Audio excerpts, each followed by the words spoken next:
You ready? Oh, okay. I'm with Erin Gray. Hi. Just want to ask you a few questions about how you got in the business and what started you. Oh my goodness. Okay. All right. Whoa. Many years ago, when I was 15 years old, I was looking to get a summer job, and as all young teenagers do. And so I was very proud of myself. I got a job at the local department store, Make Company, and I came home and I told my mom and her boyfriend. And my mom's boyfriend looked at me and said, "Why would you want to work at Make Company and maybe make $25 a week if you're lucky, when you could become a fashion model and make $30, $40 an hour?" And I went, "Nice idea." But never occurred to me, A, that I could be a model, and thank you very much, but I don't know anything about the business, and I wouldn't know where to begin. And he said, "Oh, let me help you." So, the interesting thing about my mom's friend, his name was Gene, and I love Gene because Gene became my mentor and my dear friend for life. Only man my mother dated that she didn't marry, but obviously there's a reason, because he was very positive and my mother was very, unfortunately, the worrisome one and always had the negative.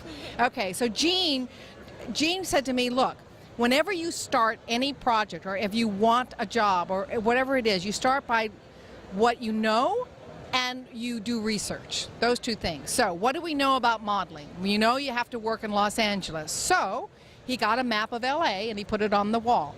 He said, "Now we have to do research." So how do we do research? Well, when you're a model, you work with photographers. So let's call photographers and ask them about the business and see what we can learn. So he literally opened up the Yellow Pages. So I think I became a star through the Yellow Pages. So he opened up the Yellow Pages and he proceeded to call every single photographer in Los Angeles. And we very quickly learned that there were photographers who photographed buildings, and there were photographers who photographed fashion models and whatever. And then when he got the fashion photographers, he would ask them questions about what are their qualifications, height, weight, what do you need to do, get a book, how do you build a book, how do you do that, that sort of stuff.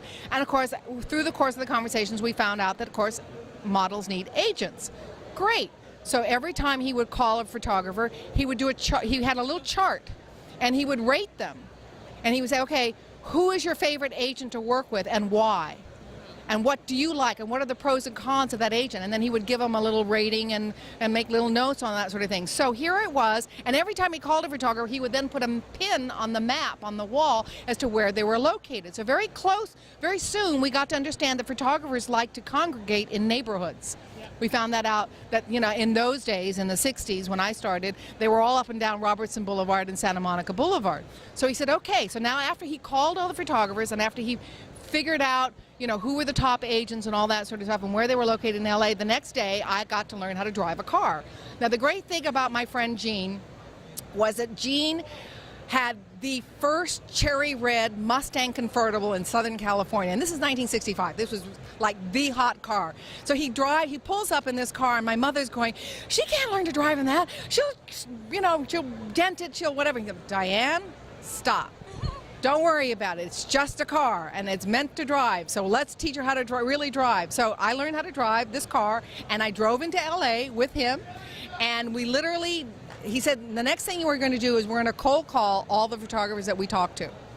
And he said, and since we didn't call them in advance, you're going to get some people who are in a bad mood and some people who are in a good mood. If they're in a bad mood, don't take it personally. It has nothing to do with you. They had a fight with their wife, they got an IRS payment, whatever it is, don't worry about it. It's not you.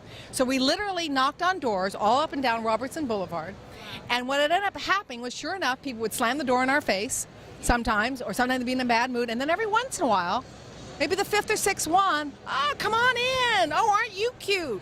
Just got a new camera. I've already got papers set up. Let's take some picture of this pretty girl and see what happens." So I was already testing, right? So then after we did that for a while, about noon, he said, "Let's go see an agent." Now we had our list of agents. We knew where they were located. And now at that time, he said, "Which one would you like to go to?" And I said, "Well, I'll go to the one at the bottom of the list." And that's where my own personal self-esteem was I didn't believe in myself. Have enough confidence to go? Confidence to go for the first. I was going to go, let's try it here where I thought was safe. So I went into that interview, or into that agency, and I walked in and I got some gum-chewing secretary who barely looked up at me, who gave me a lot of attitude about, oh, you girls just think you can walk in off the street. You know, we have open calls on Wednesday. Come back next week. And I'm like, okay, fine. And I left, and he said, don't worry about it.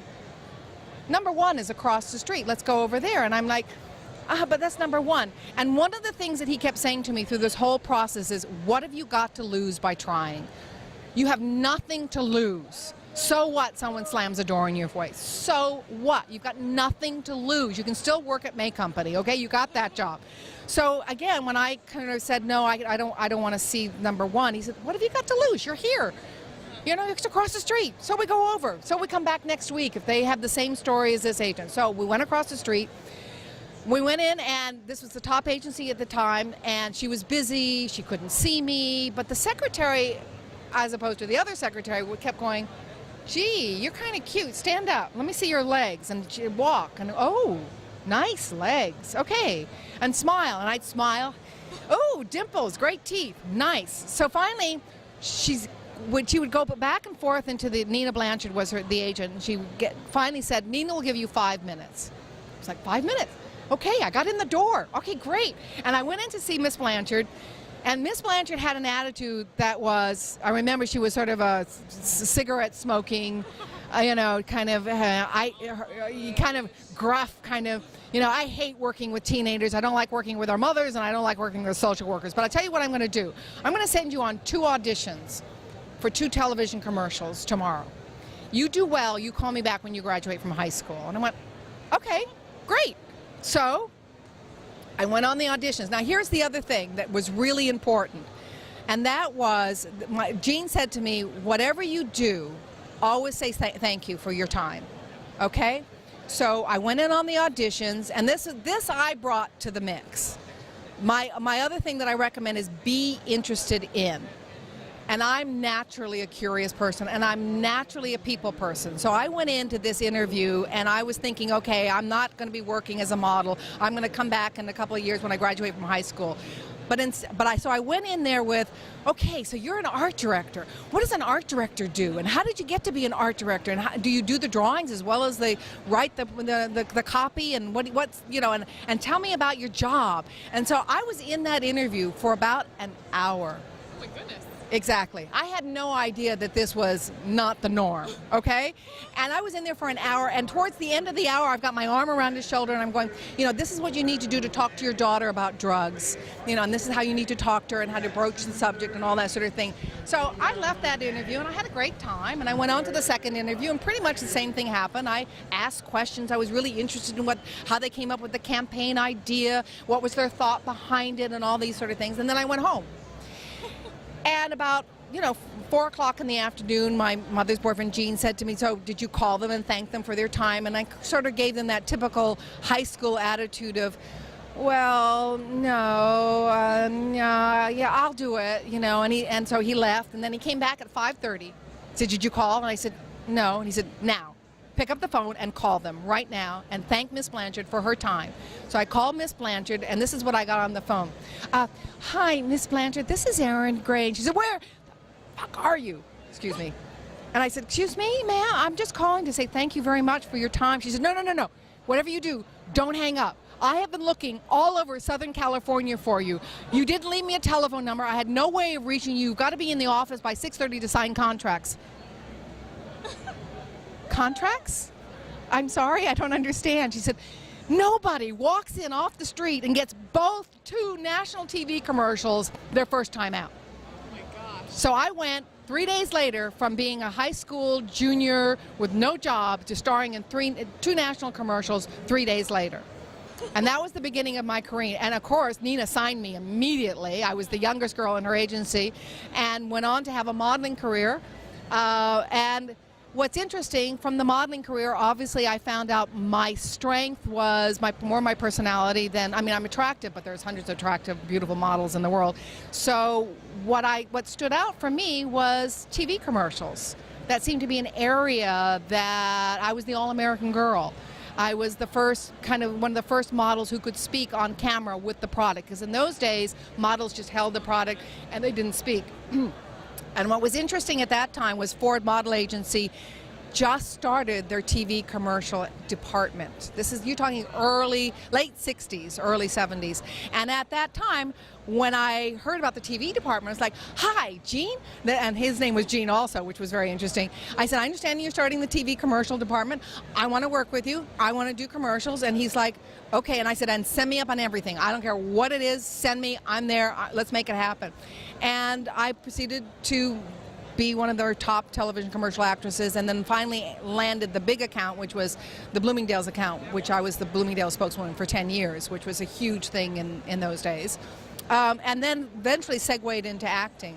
I know, I could talk forever. Was there ever a time, though, that you struggled or Yes. didn't go, wasn't booking things? And Well, one of the things that stayed with me was this model of, if there's something that you want, if you have a vision, start with what you know, do the research, and then follow the leads the universe opens for you, because the universe will be there. If you put the effort in, the universe will find a way to bring you. It may not be the exact path that you were thinking you were going to get there, but the universe will take you there. But you have to have that vision, and you've got to take the steps and do that. And so at a time when I was acting, and I reached a certain age as a woman, where there aren't that many roles, but I still had kids to put in private school and, and a house and mortgage payment and whatever. And I went through a divorce, and I hit bottom. Really hit bottom.